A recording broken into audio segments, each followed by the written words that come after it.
Inilah barang bukti mobil pick-up yang ngangkut ribuan tahu formalin berhasil diamankan oleh anggota Subdit Indaksi Reskrimsus Polda Sumsel sewaktu nak digawa ke Pasar Alang-Alang Lebar kilometer 12 buat dijajoke. Selain barang bukti tahu formalin, polisi juga amankan sikok lanang inisial JH selaku pemilik tahu formalin tersebut. Dijelaskan oleh Dir Reskrimsus Polda Sumsel, Kombes Pol Anton Setiawan, tahu formalin dibikin oleh tersangka JH di jalan sosial. Tersangka JH sudah jalan ke bisnis bikin tahu formalin selama 5 tahun.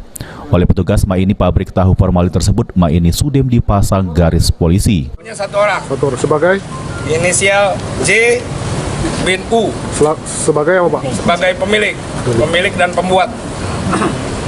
Lokasi pembuatannya di mana, Pak? Lokasi pembuatannya di Jalan Sosial Lebak Jaya nomor 444,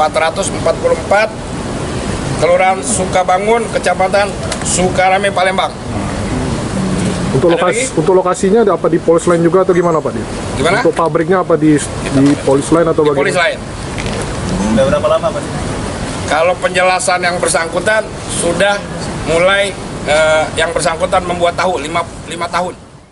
Menurut pengakuan tersangka, kalau dia nyampur formalin di tahu yang diproduksinya biar tidak gancang basi.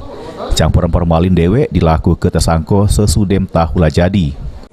Baru setahun buat apa? Ada yang pesan atau memang kita dari pesan? Mbak, Kenapa harus pakai formalin itu, Pak? Tidak basi. Kok itu campurannya cak mana kok formalin itu? Satu banding berapa itu lah? Tetes dikit-dikit. Setiap tahu sudah satu kaleng tahu itu kan 20 kilo, berarti satu tetes ya? Atas perbuatannya oleh polisi, JH dijerat dengan Undang-Undang Pangan tahun 2012 dengan ancaman hukuman 5 tahun penjara sama denda sebesar 10 miliar rupiah. Firman Hidayat, PAL TV.